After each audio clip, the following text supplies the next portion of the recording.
दोस्तों, जैसा कि हम अपनी पिछली वीडियोज में तर्क से यह सिद्ध कर चुके हैं कि ईश्वर सर्वज्ञ है, अर्थात उसके ज्ञान में गलती नहीं हो सकती। वह सब जानने वाला है। यदि उसके ज्ञान में गलती होती है और वह भी गलतियों से सीखता है तो उसमें और मनुष्यों में कोई अंतर नहीं रह जाता। अर्थात साधारण शब्दों में कहें तो ईश्वरीय ग्रंथ में गलती नहीं होनी चाहिए। यदि उसमें गलती हो तो निसंदेह वह ग्रंथ ईश्वर का नहीं है। तो आज हम मुस्लिमों द्वारा माने जाने वाले अल्लाह के ग्रंथ कुरान की समीक्षा करते हैं, क्योंकि मुस्लिमों का मानना है कि कुरान अल्लाह द्वारा मनुष्यों के लिए अंतिम पैगाम है, उसमें बदलाव असंभव है। और साथ ही मुस्लिमों का यह भी मानना है कि कुरान में कोई गलती नहीं है। तो देखते हैं उनकी यह बात किस हद तक सही है। हेलो दोस्तों, कैसे हैं आप सब। मैं विकास कुमार आपका स्वागत करता हूं आपके अपने यूट्यूब चैनल सत्य की खोज में।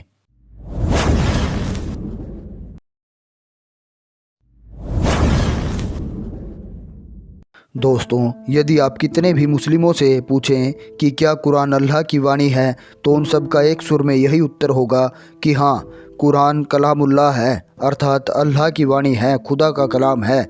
मुस्लिमों से एक और प्रश्न पूछा जाए कि क्या पूरी कुरान मोहम्मद साहब पर नाजिल हुई है, तो उनका उत्तर हाँ ही होता है। तो दोस्तों, आज हम उनसे इन्हीं दो प्रश्नों पर चर्चा करते हैं। चर्चा शुरू करने से पहले मैं मुस्लिम भाइयों से कहना चाहता हूँ कि मेरा इस चर्चा का उद्देश्य आपको नीचा दिखाना नहीं है। मेरा उद्देश्य सिर्फ मानवता को सही मार्ग दिखाना व सत्य की खोज करना है। हो सकता है कि मेरे प्रश्नों से आपको तकलीफ़ हो, क्योंकि जो मान्यताएं बचपन में हमारे अंदर भर दी जाती हैं उनसे हमारा गहरा लगाव हो जाता है, और जब कोई गैर उन मान्यताओं के खिलाफ ज़रा सा भी बोलता है तो हमें बुरा लगता है। इसलिए आप सभी भाइयों से मैं कहना चाहता हूँ कि इसे दिल पर न लें, और यदि वास्तव में आप में प्रश्न सुनने की क्षमता है तो कृपया इस मतवादी सोच से बाहर निकलकर वास्तविक ईश्वरीय ग्रंथ को खोजने की क्षमता भी अपने अंदर उत्पन्न कीजिए। इसी में मनुष्य जाति की भलाई है। तो दोस्तों, शुरू करते हैं आज की समीक्षा। दोस्तों, कुरान की शुरुआत होती है बिस्मिल्लाह से, जिसका अर्थ है शुरू करता हूँ अल्लाह के नाम से, जो बड़ा कृपालु और अत्यंत दयावान है।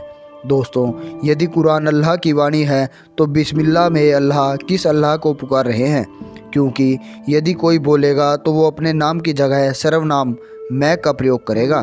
दूसरी बात ये देखिए, कुरान की सूरह 27 की आयत 30, इसके अनुसार बिस्मिल्लाह अर रहमान रहीम सुलेमान की तरफ से है, जिसे कि हर सूरह से पहले लिख दिया गया है। यहाँ दो प्रश्न उठते हैं। पहला तो यह है कि बिस्मिल्लाह अल्लाह की वाणी नहीं है, और दूसरा यह कि पूरी कुरान मोहम्मद साहब पर नाजिल नहीं हुई है। कुरान में अल्लाह की वाणी के अतिरिक्त सुलेमान नामक शख्स के बोले हुए वाक्य को प्रयोग किया गया है। अच्छा, एक और प्रश्न जब मुस्लिमों से पूछा जाता है कि अल्लाह शरीरधारी था या नहीं, तो उनका उत्तर होता है कि अल्लाह शरीरधारी नहीं है। तो यह भी बताइए कि जब अल्लाह शरीरधारी नहीं है तो कुरान में जगह जगह जो अल्लाह मियाँ की फरिश्तों से, शैतान से, आदम से बोलने की बातें हो रही हैं, वो बिना शरीर के कैसे संभव है।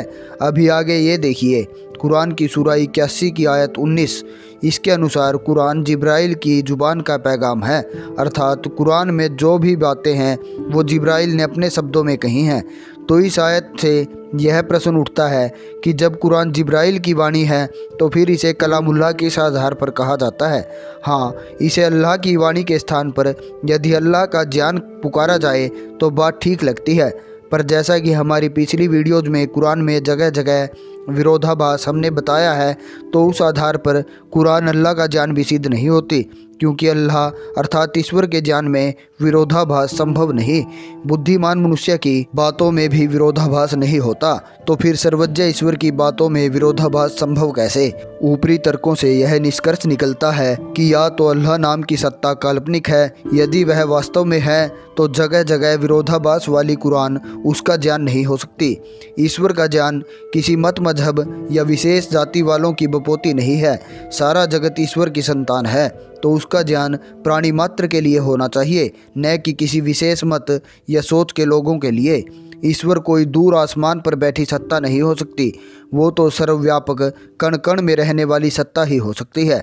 उसे अपना ज्ञान मनुष्यों को देने के लिए किसी फरिश्ते या पैगंबर की ज़रूरत नहीं होती। उसकी पहुंच हर समय हर स्थान पर है। मनुष्य का अर्थ है जो मनन कर सके, विचार कर सके और सत्य को ग्रहण और असत्य को त्याग सके। तो दोस्तों आपसे यही अपेक्षा है कि मनुष्य बने और सत्य को अपनाएं। तो दोस्तों आज की वीडियो यहीं समाप्त करते हैं। मिलते हैं अगली वीडियो में। वीडियो देखने के लिए धन्यवाद।